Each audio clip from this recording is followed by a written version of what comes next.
Pronto, estamos gravando aqui mais um episódio do Papo Cloud e nesse episódio eu conto com a participação do Jonathan Abbott da Dynamize. Jonathan, seja muito bem-vindo aqui ao Papo Cloud. Bom dia, muito obrigado aí pela oportunidade. É um privilégio estar aqui com vocês, batendo papo sobre marketing digital. Sem dúvida, o privilégio é todo nosso aqui, Jonatas, porque a gente vê falando muito de marketing digital nos últimos 2 anos, que de certa forma, né, o que a gente vê no mercado aqui tem ajudado as empresas a proporcionar melhores experiências, estratégias, soluções, enfim, de fato atua na parte que é mais legal dos negócios, né, de trazer e encantar toda uma estratégia bacana, seja para clientes, estratégias internas e externas, mas também a gente ouviu falar muito sobre a tal da automação de alguns processos. Marketing também existe em diversas cadeias de processos e que é justamente a gente vai poder conversar aqui e entender um pouquinho mais como é que vocês vêm ajudando, né, os clientes e os seus parceiros de negócio a traçar uma estratégia bem inteligente e econômica. Mas antes, Jonathan, a gente sempre pede para que o nosso convidado se apresente um pouquinho, conte da sua trajetória para a gente se conhecer aqui e a gente poder começar o nosso bate-papo. Por favor. Bom, meu nome é Jonatas Abbott, eu sou sócio e diretor executivo da Dynamize e construí uma carreira bastante longa, essa altura já no mercado de provedores, especialmente a parte de data center, hospedagem de sites, e depois, a partir do ano de 2005, à frente da Dynamize, especialmente com marketing digital, né? E eu estudei jornalismo e propaganda e construí uma carreira muito em cima de vendas e marketing, né? Especialmente na área comercial, fui diretor comercial há muitos anos e diretor de marketing muitos anos também.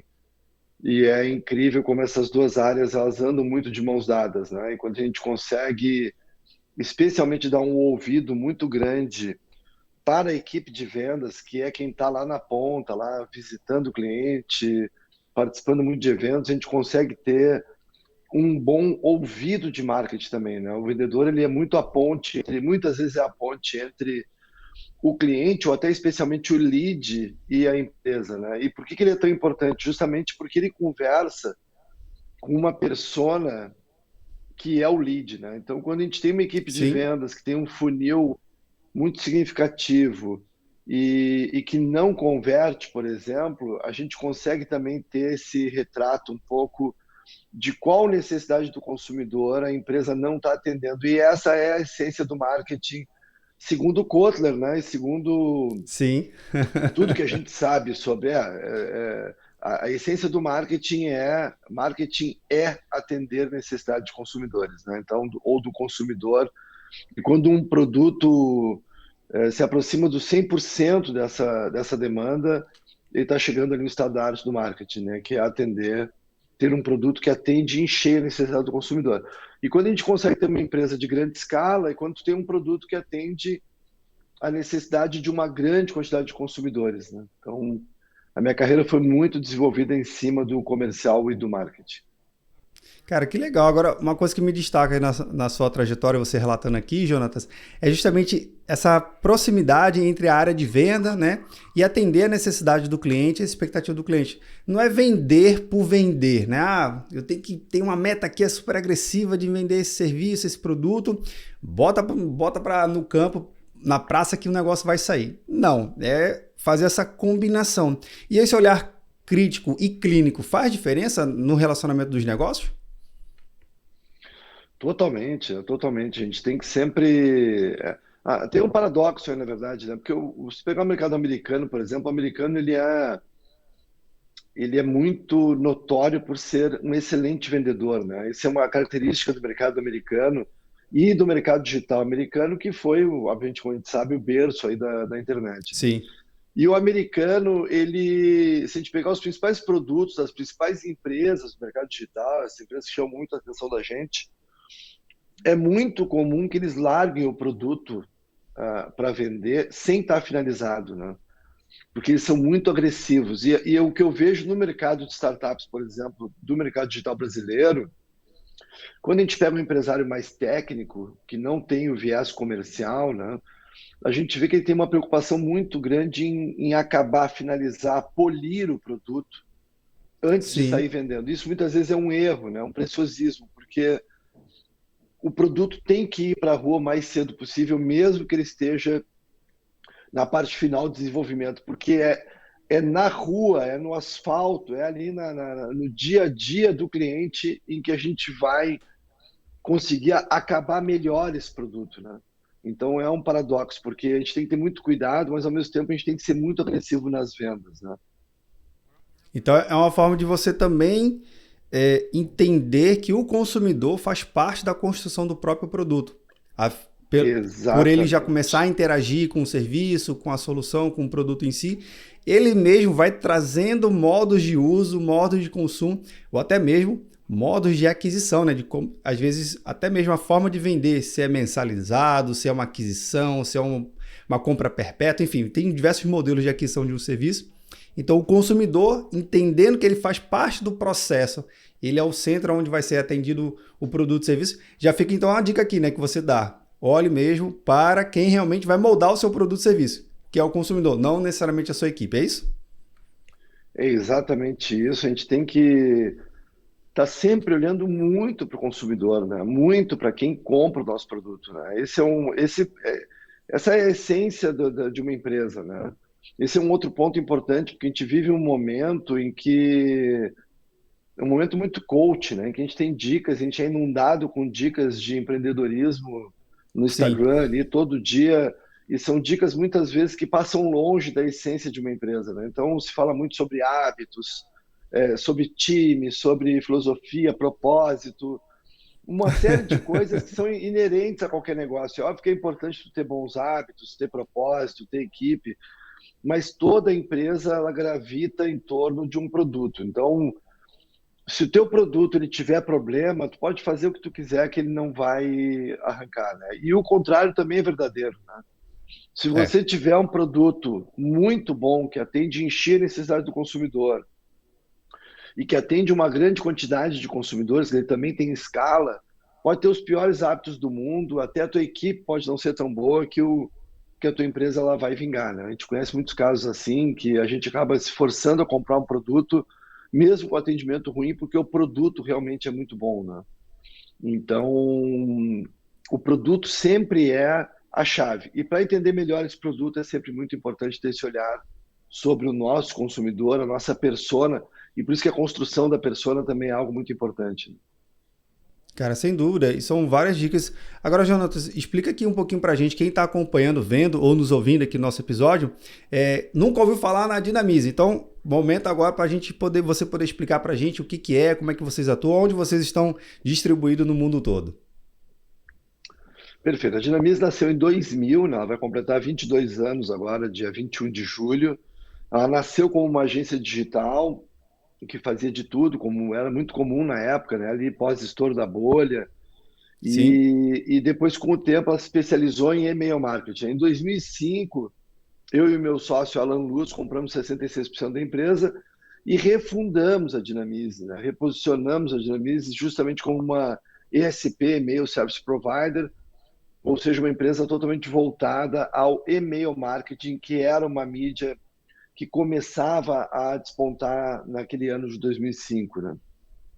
A gente viu depois uma grande explosão do uso dessa mídia, e aí ao longo desses anos a Dinamize acabou se tornando uma referência, né? Até hoje é uma empresa independente, eu diria hoje que ela é a maior empresa independente do mercado digital brasileiro. A gente atende legal. hoje 22 mil marcas através de 7 filiais no Brasil. A gente está presente hoje em Belo Horizonte, Ribeirão Preto, São Paulo, Rio de Janeiro, Curitiba, Joinville e Porto Alegre, né? E também atuamos a partir do ano de 2016, a gente passou por um processo muito grande de internacionalização, abrindo filiais ali em Toronto, no Canadá, né, Reino Unido, Portugal, Estados Unidos. Quando a gente fala isso, tem que ter um pouco de cuidado, porque parece que a gente está com um cliente hoje em mais de 20 países, mas daí parece que a gente é uma Microsoft, né? Uma empresa gigante, e esse, na verdade, é um processo muito de boutique, né? Que foi muito importante para Sim, homologar o nosso software, mas a gente tem hoje algumas dezenas de clientes nesses países que eu citei, e aí em outros países como Espanha, Holanda, Colômbia, Angola, França, a gente tem ali um cliente num país, dois no outro, né? Mas esse processo ele foi muito importante para subir a régua do nosso software, né? Mas o foco da Dinamize segue sendo o Brasil. A gente, agora, após pandemia, se é que dá para a gente chamar assim esse momento, né? Um momento em que a gente Sim, está muito intenso, voltado ao mercado brasileiro, né? Até porque a pandemia também causou algum retrocesso na nossa internacionalização, né? E a Dinamize, ela atua basicamente com dois softwares hoje, né? São dois softwares que dividem a mesma plataforma técnica. É uma plataforma toda desenvolvida em Golang, é uma linguagem ali do Google, né? Que sim. uma linguagem de vanguarda de programação, utilizada pelos principais players do mundo hoje no mercado digital. E é uma plataforma que a gente se orgulha de rodar hoje de uma forma muito global também, porque ela está hospedada hoje na Amazon Web Services em Ohio, toda a parte de dados e toda a parte de distribuição de conteúdo roda a partir de um data center europeu chamado AVH, especialmente em Amsterdã e Paris, onde a gente tem lá centenas de servidores com milhares de números IPs, especialmente para distribuição de conteúdo de e-mail, né? Então, a Dinamize é uma empresa que opera, a partir do Brasil, uma estrutura de dados que está hospedada lá em Ohio, nos Estados Unidos, mas que distribui conteúdo a partir da Europa, né? Tudo isso interligado para uma rede extraordinária que o mundo tem hoje de fibra ótica submarina, que nos dá uma performance, às vezes até superior a ter um data center no Brasil, é assim, uma coisa bastante curiosa, né?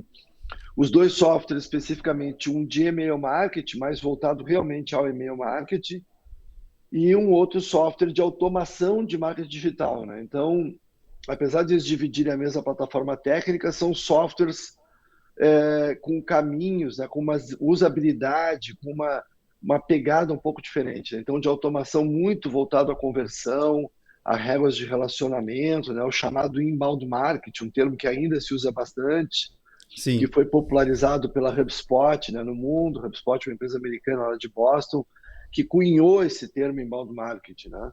Mas hoje a gente está chamando muito mais realmente de automação de marketing digital, né? Enquanto o inbound marketing tinha aquela pegada mais voltada à produção de conteúdo, ao e-book e tal, a gente fala mais de automação, que é realmente tu construir um relacionamento mais automatizado, especialmente usando o e-mail como um gateway ali de comunicação, né?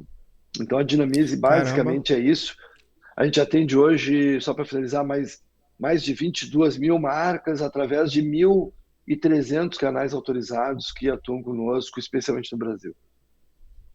Nossa, pai, cara, isso é uma operação gigantesca, viu? É uma operação enorme, cuidar dessa quantidade de clientes.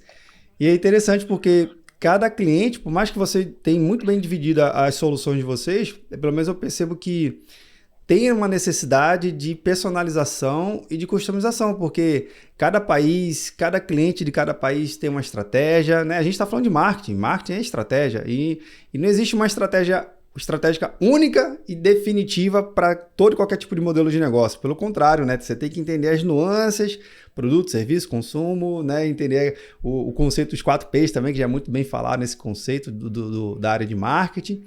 Mas como é que você tem visto exatamente essa diferenciação, ou no caso, essa personalização bem granular, e como é que você percebe que o mercado brasileiro ele é mais faminto, ele tem um apetite maior de querer automatizar seus processos, ou ainda não, tá? Não, traz um case aí, Jonathan de fora, deixa eu ver. Ou não, ele quer ver realmente o negócio acontecer, está acelerado e quer ver logo a sua estratégia em uso. Não, o mercado brasileiro é muito evoluído no marketing digital, né? É incrível Legal. isso, talvez por algumas características nossas aqui, até de segurança, de logística.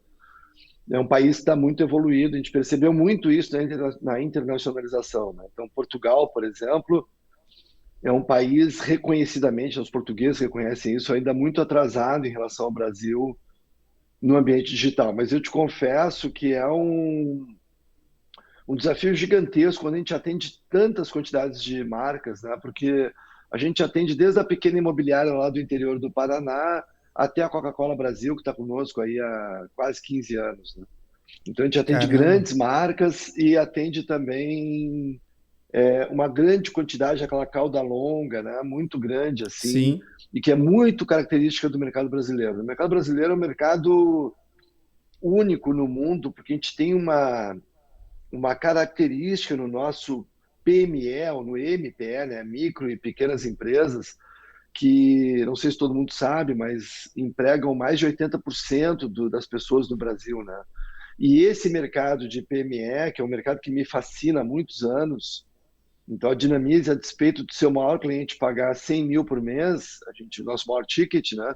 O nosso ticket médio é de R$ 450, porque justamente a gente atende uma cauda longa gigante de pequenas e médias empresas, ou micro, pequenas e médias empresas, né?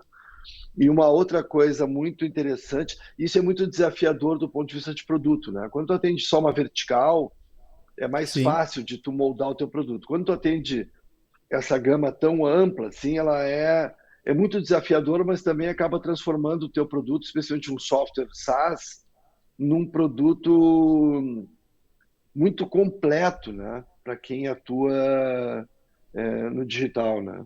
Então, agora, caramba. essa questão da micro, pequena e média empresa é fascinante, né? Especialmente na área de serviços, é algo que eu venho documentando desde lá da minha carreira nos provedores, que foi até 2005, e depois passando pela Dinamize, eu sempre fiz um exercício de marketing muito bacana, que foi pegar toda a lista de CNPJs e classificar, né? E eu descobri uma coisa muito interessante, né? Que num provedor de internet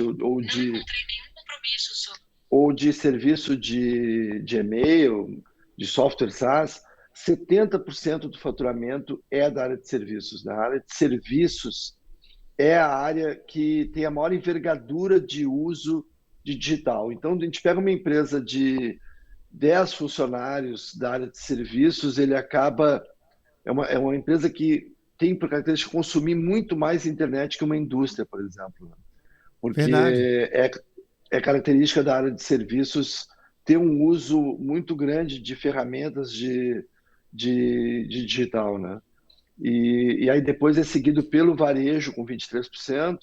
Muita gente se surpreende com esse número por causa do e-commerce, mas o varejo Sim. é uma área muito grande, né? E o e-commerce ainda é uma parte pequena do varejo. E aí, por último, vem ali a indústria com em torno de 6 a 7% do faturamento de uma empresa como a nossa, né? Então, é bastante desafiador a gente conseguir ir moldando o produto numa gama de necessidades tão ampla que vão desde o e-commerce até a parte de serviço e indústria, né? Uma pergunta bem interessante que tu fizeste.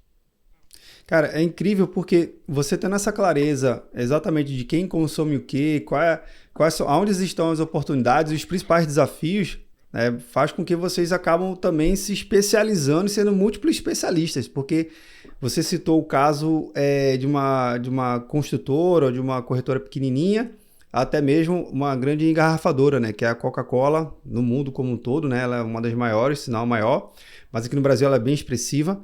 É um desafio enorme, porque cada um tem uma estratégia, tem uma necessidade diferente, e a sua equipe, né, conseguir traçar estratégias, ter uma plataforma que sustente operações distintas, né, e tickets médios também distintos, fazem com que vocês tenham que ter um olhar muito sagaz, né, em relação ao mercado e a necessidade do cliente e os seus clientes dos clientes, não é isso? É isso, é exatamente isso, né? E conforme o cliente vai usando e se aprofundando no uso, a gente tem que ir se adaptando também, né? Nesse aspecto também a gente teve algumas mudanças de comportamento. Primeiro teve um movimento em 2012, 13, em que os organismos anti-spam mundiais fecharam muito as portas. Isso nos ajudou muito, né, a moralizar o uso da ferramenta e-mail. E agora, mais recentemente, a partir de 2020, a LGPD, Sim. que a Lei Geral de Proteção de Dados, que também acaba ajudando o marketing de forma geral, na medida em que ela coíbe, moraliza assim, esse uso das ferramentas de comunicação em massa, né? E do uso dos Agora, dados dos clientes. você citou aí na LGPD. Sem dúvida, a gente não pode deixar ela de fora do nosso bate-papo aqui, né? Porque se a gente está falando de dados e dados de usuários, né? E esses dados são coletados, tudo mais. Vocês tiveram que passar algum processo de transformação na aplicação de vocês, no modelo de coleta junto com o cliente? Ou vocês já estavam mais próximo ali, uma adaptação e a girada de chave foi mais tranquila para conseguir já atender a Lei Geral de Proteção de Dados? A gente teve que adaptar toda a empresa e o próprio software dentro do ambiente da LGPD, né? Então a gente teve que investir bastante em advogados, especialistas, né? Sim. Passar a ter a pessoa responsável pela essa parte de dados também para responder junto ao órgão regulador, enfim, né? Mas o maior momento que a gente passou mas do ponto de vista do relacionamento, a nossa ferramenta com os clientes foi mais fácil, porque justamente lá por 2012, 2013, quando esses organismos anti-spam mundiais eles enrijeceram as suas regras, ali sim a gente teve um momento muito difícil, porque o uso do spam era muito disseminado, mesmo entre marcas muito conhecidas mundialmente, né? Caramba. Existia um uso muito equivocado da ferramenta de e-mail e a gente teve que fazer um roadshow dentro da base de clientes lá por 2013, em que a gente teve que ameaçar clientes, né? O que é uma coisa terrível do ponto de vista empresarial. Então a gente teve que sentar com grandes marcas e dizer assim, olha, ou vocês melhoram a comunicação, a maneira como vocês usam os dados, ou nós vamos ter que cancelar o contrato de vocês. E nessa época, a gente cancelou quase 100 mil reais de faturamento mensal. A gente teve que cancelar da base de clientes, né? Por uso inadequado, porque se a gente mantivesse, a gente ia prejudicar muito a reputação dos nossos números IPs, né, justamente entre os provedores mundiais, Sim. e isso prejudica duramente a entrega do e-mail, né? Então, um dos grandes diferenciais da Dinamize em relação aos seus concorrentes é que a Dinamize possui o próprio motor de envio de e-mail, né? Que roda justamente nesse data center europeu chamado OVH, onde a gente detém lá centenas de servidores com milhares de números IPs. Então, quando a gente tem o próprio motor de envio, a gente detém poder sobre a qualidade da entrega do e-mail, né? E a qualidade da entrega do e-mail está muito por trás da estratégia de comunicação, de automação de marketing digital, porque ela justamente é baseada muito na distribuição do e-mail, né? E o spam justamente vem a estragar essa reputação, essa qualidade e acaba danificando muito essa capacidade de comunicação com a sua base de clientes, né? Cara, que decisão difícil, mas eu acho que foi muito bem acertada, porque sei que quem está acompanhando aqui o bate-papo, só para deixar bem claro, o e-mail para ser disparado, ele tem que, obviamente, ele passa por uma cadeia de processos enormes, né? Até sair lá do provedor de e-mail. E se você tem dentro das suas listas de IPs, né? Que é um IP, você ter uma lista de IPs já é algo muito bom para sua estratégia, mas se essa lista começa a ser classificada como uma, um disparador, né, de spam, cara, isso não é bom para o seu negócio, para você recuperar a reputação daquele IP ali, daquele conjunto, daquele range de IP, isso prejudica a cadeia do negócio como um todo. Então, é sim importante que mantenha um ambiente saudável para ser muito bem reconhecido e a reputação ela continua ainda valendo, né? Porque você sabe que aquela origem, aquele IP, ele não tem nenhum histórico ruim em relação ao tráfego. Então, cara, parabéns aí pela estratégia, viu? Parabéns pela decisão e a decisão acertadíssima. Muito bom. Agora, Jonathan, uma coisa que é interessante a gente saber aqui. Em relação a também, a gente fala muito de automação e essas novas tecnologias que vão surgindo, inteligência artificial, machine learning, tá aí o 5G pronto para a gente já vai consumir ele, pelo menos quando a gente está gravando esse episódio aqui, tá naquele fase de deploy da estrutura de rede 5G, pelo menos aqui no Brasil. Como é que você tem visto essas novas tecnologias para trazer realmente um diferencial para o processo, para o marketing digital, para o processo de automação também? Eu tenho muito cuidado sempre a falar disso, eu sou muito crítico assim, em relação. Eu tenho que ter cuidado ao falar isso para não parecer retrógrado, tá? Mas a gente Tranquilo. tem. Não é que a gente tem tanto a fazer, que fica difícil a gente falar muito assim nessas novidades todas que estão povoando hoje aí o cenário, né? Especialmente o metaverso, por exemplo, que é algo que Sim. está chamando muito a atenção, né? Especialmente geradores de conteúdo, enfim. mas que ainda é muito distante do dia a dia, da segunda-feira de manhã, né? Eu sou um cara muito Sim, segunda-feira de manhã, que quando a gente abre a empresa, a gente tem que vender, né? E aí a gente percebe o que, né? Nos últimos anos, a complexidade das mídias ficou algo muito difícil de gerenciar por todas as empresas, mesmo as grandes, né? Porque o que a gente viu, a despeito das pessoas tentarem matar o rádio, matar a TV, matar o jornal, matar o outdoor e matar o e-mail, que é algo que vem se tentando fazer há muitos anos, né? Nenhuma dessas mídias morre e vão acrescentando novas, né? E aí quem trabalha com marketing e comunicação acaba tendo um leque de opções que é uma grande dor de cabeça para a gente decidir onde colocar o dinheiro. E o que vem acontecendo nos últimos tempos, que, na minha opinião, é um retrocesso perto do que a gente imaginava da internet no início, porque quando a internet surgiu e se popularizou, havia uma grande euforia em ver que a gente tinha quebrado aqueles monopólios de comunicação em múltiplos pequenos pedaços que permitiam que todo mundo brincasse de forma mais democrática e barata. E o que aconteceu nos últimos sim. 10 anos foi uma grande concentração de mídia em poucas big techs, né? E hoje a gente tem uma hiperdependência das big techs. Então, especialmente a pandemia ainda trouxe um agravamento disso, né? Que foi um crescimento muito grande do preço dos ads, das palavras-chave. Então, hoje a gente está Sim. muito na mão de Google, Facebook, Instagram para gerar leads, né? Ainda tem o TikTok agora, mais recentemente. Posso continuar de onde eu Pode parei? sim. Pessoal, a Tá, gente deu uma pequena quedazinha aqui, um soluço na internet. isso. Mas, vamos, Jonas, você estava justamente falando do TikTok, uma das plataformas também que vem gerando e vem se concentrando na questão da geração de leads, né? Não, mas ainda eu queria continuar na questão da hiperdependência que a gente está nas Big Techs, né? Sim, Porque as Big Techs, para geração de leads através de anúncios e palavras-chave, tá para nós como marketplace está para e-commerce, né?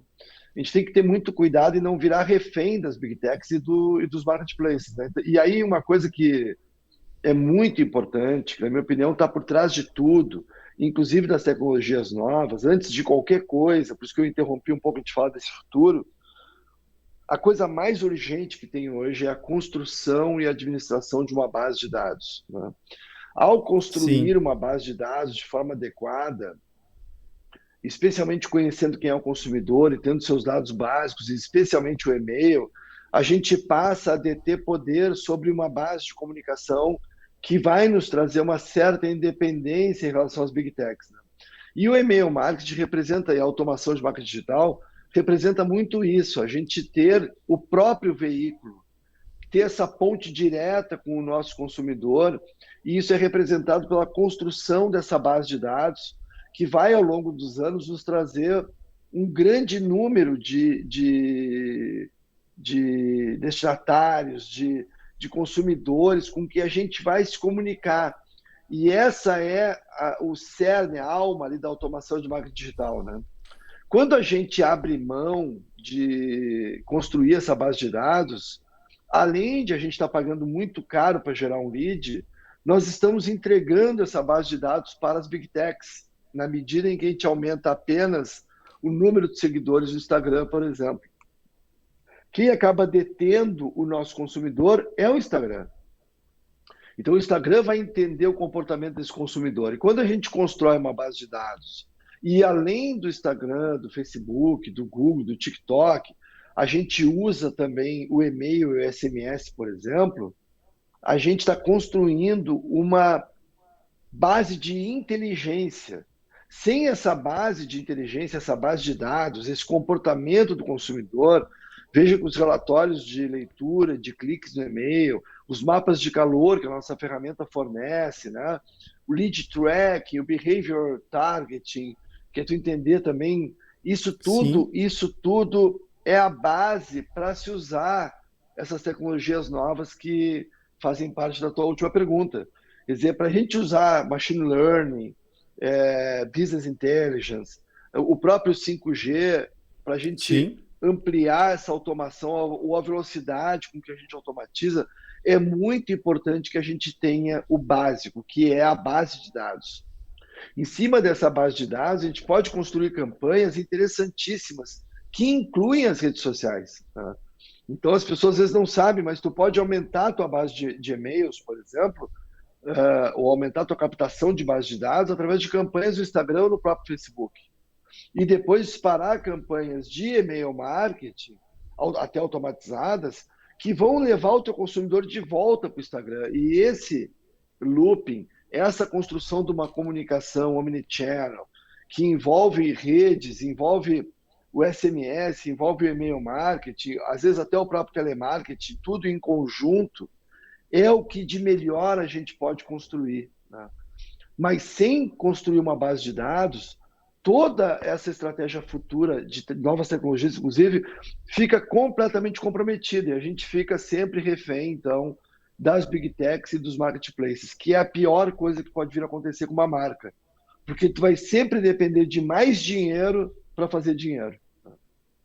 Caramba, e isso é uma visão extremamente interessante, Jonatas, porque até mesmo pelo processo que você comentou lá no iniciozinho do nosso bate-papo, que o atendimento de vocês, como tá naquela esfera mais de boutique, né, de entender realmente, é o conceito personalité, né, você personaliza, entende, realmente faz aquela entrega bem sobre medida, faz todo sentido essa questão da base que você comentou e que você entrega um valor agregado muito diferenciado para o seu cliente. Por quê? Pelo menos a minha percepção aqui, né? Aí, por favor, me corrija se eu estiver totalmente equivocado. Mas você combina estratégias das Big Techs, você entrega a sua base personalizada e faz essa análise, essa curadoria que você promove, e entrega realmente alguma coisa muito diferente do que só usar o grande poder, né, o grande canhão das Big Techs, que é um canhão enorme, mas você fechou bem, né?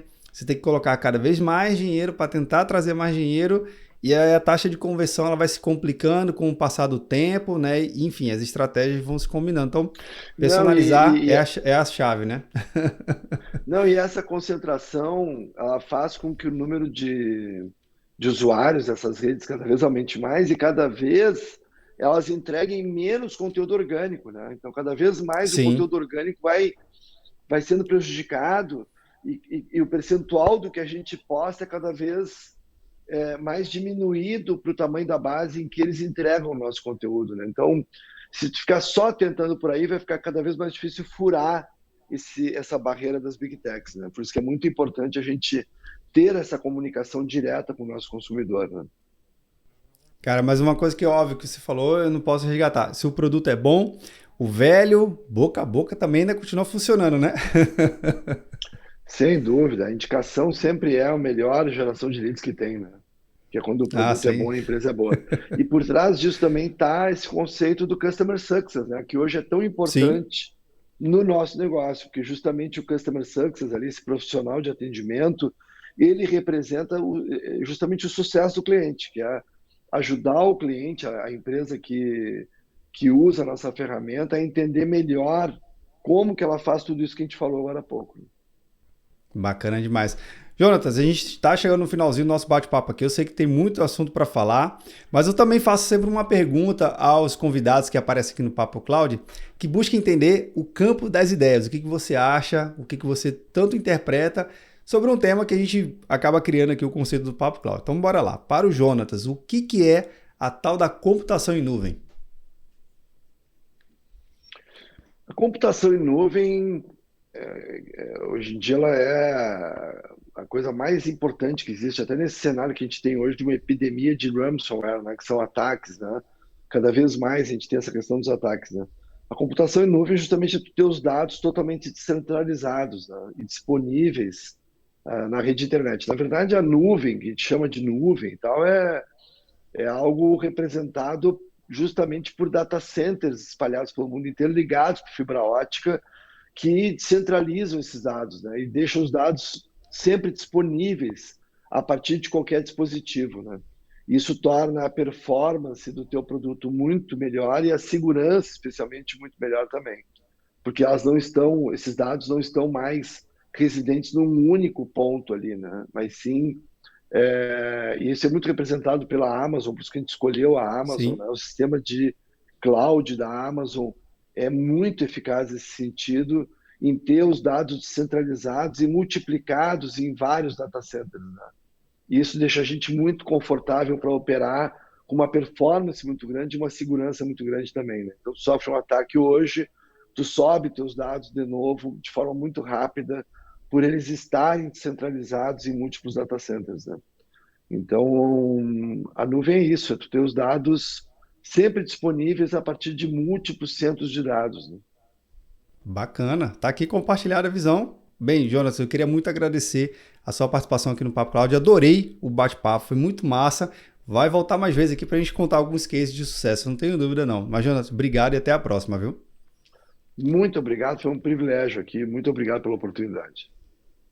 Legal. Bem, e você que está nos acompanhando, vendo ou nos ouvindo, aproveitar aqui a própria deixa do Jonatas, né? A gente fala muito da experiência, o tal do boca a boca, que ainda funciona. E se você chegou até aqui no episódio, compartilhe, se inscreva no canal, seu comentário é muito importante aqui pra gente, viu? Agradeço muito sua participação e audiência aqui. E aí, tá na nuvem? Legal, fechou? Bacana.